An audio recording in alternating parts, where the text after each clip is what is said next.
Okay, let's have a look at putting some of this knowledge and some of this playing technology that you've learnt to some use. The first thing probably you'll play if you're playing with a band is a blues, a 12-bar blues. I mean, you may well learn a covers tune or whatever, but 12-bar blues is one of those things that you can jam along with and kind of feel your own way through, and people tend to, if they pick up guitars when you're starting, tend to head in that direction. Now, what we're going to do is base the notes we're playing on within the scales that I showed you. Now, remember this scale shape we had, which was the C shape. I'll play it again for you, it's just this.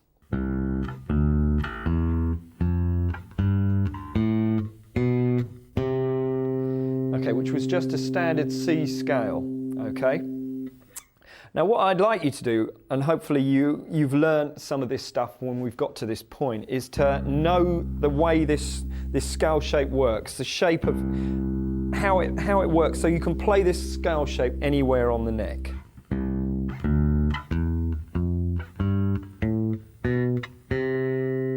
Okay, what I'm going to do with it is just shift the whole scale down to a lower string, and I'm going to start on G here, which is the 3rd fret on your E string. I'm just going to play a G major scale using just the exact same shape.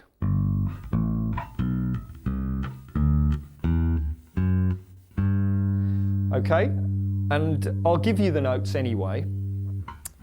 So we've got G, which is our 3rd fret on your E string. We've got A, which I'd like you to play as what I said in the previous stuff with these fingers. We've got A, which is 5th fret on your E string. B, 2nd fret on your A string. C, 3rd fret on your A string. D, 5th fret on your A string. E, 2nd fret on your D string. We've got an F sharp here, which is 4th fret on your D string. And then we've got G at the top, which is 5th fret on your D string. So we have that scale shape. As I said before, exactly the same as the C.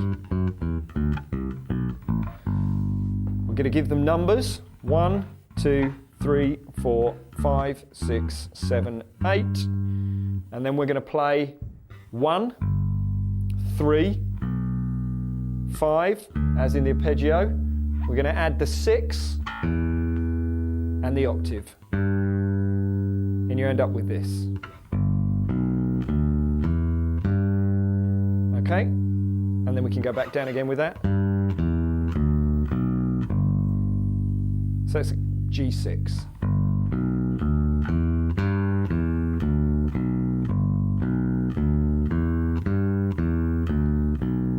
Okay, look at what fingers I'm using.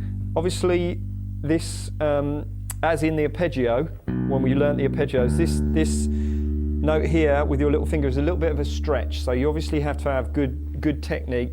Have a look at where your thumb is on the neck. Stretch your hand out. You might find this a little bit tricky, but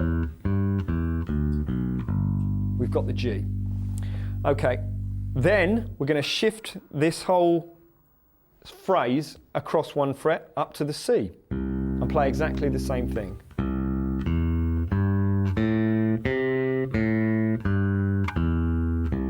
So that's exactly the same fretting, just shifted up 1 string to the C.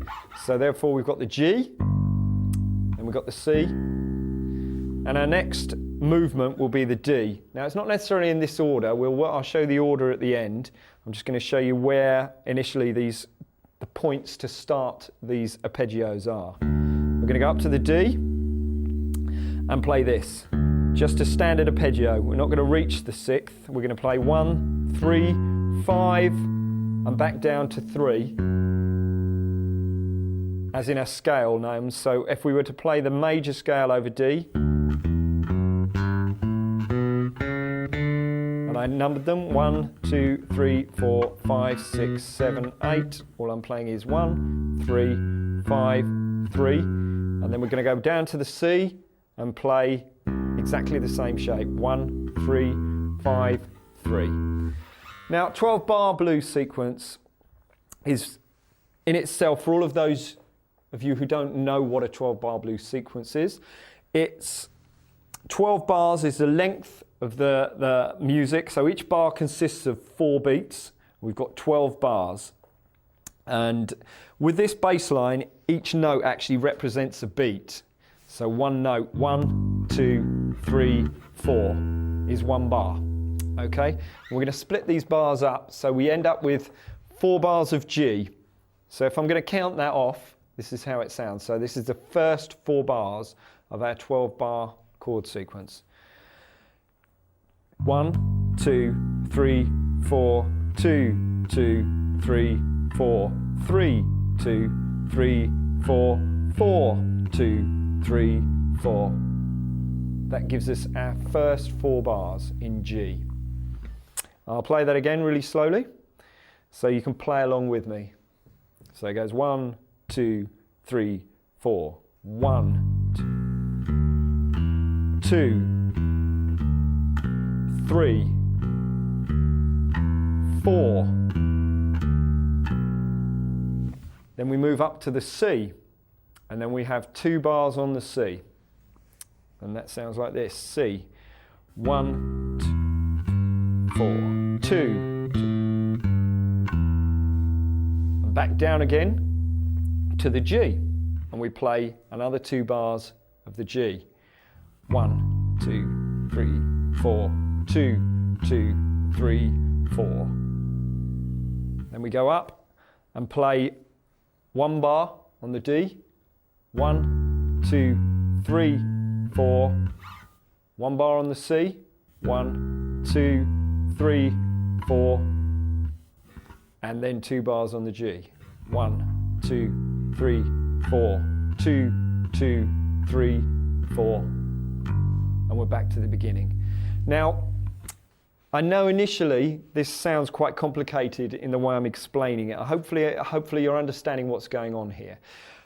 If, in terms of bar length, if you get a piece of paper and you write down 4 bars of G in bar terms, 2 bars of C, 2 bars of G, 1 bar of D, 1 bar of C, 2 bars of G, adds up to your nice 12-bar chord sequence. You can look at it and you can play this exercise.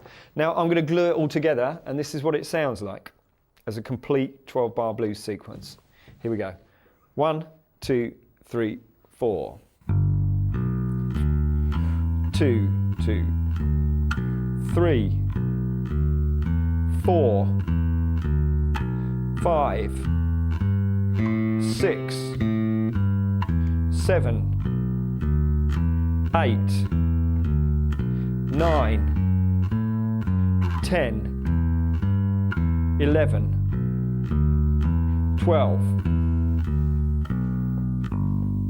That brings us back to the beginning, okay?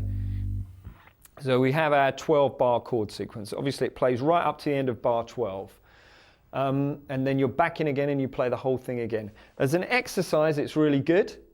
The chord, you can get your guitarist to play the chords underneath this, G, C, G, D, C, as you're playing the root notes. And this kind of is a great exercise, and it's very musical. Now, blues is made up of, it's called a 1-4-5 sequence, effectively. The notes within any particular scale, for instance, G, are made, the chord changes that it uses, the root chords, are 1-4-5. Obviously, there's no order there, it's just telling you what the root chords will be. And the root chords, i.e. if you're looking at it in a G scale, it's G, that's root, number 1. 4 would be C, and 5 is D. And they're all the roots we've used within this blues walking scale. So if we're in C, and we played the whole thing in C, and it was a 1-4-5 sequence in C, again we'd know that we're using C, which is 1, F, which is 4, and G, which is 5. Okay, so there's our 1-4-5s. So that's what people mean when they're trying to baffle you with the science of it. It's a 1-4-5 blues in G or 1-4-5 blues in C. Now there is a lot of variation. And I won't go into all those variations, but at the moment, just look at it as a good musical exercise.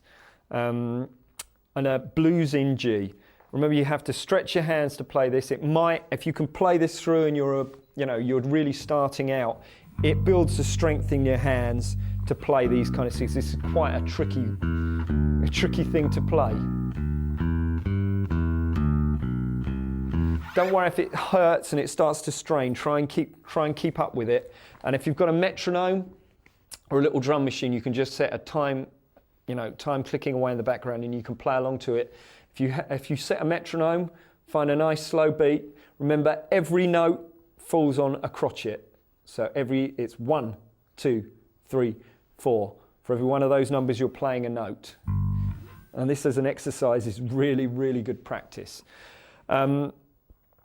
I think really there are a lot of variations on the 1-4-5 sequence, not only in the way that the chords move around, but also in the way you could play this sequence. Now, if you were going to just play 1-4-5 in more of a rock style, we would just use root notes. 3, 4, 2, 2, 3, 4, 3, 2, 3, 4, 2, 3, then the change. 2, 3, 4, 2, 2, 3, 4, 1, 2. And I'm using the same principle. It's still a 12-bar blues sequence, but just using root notes.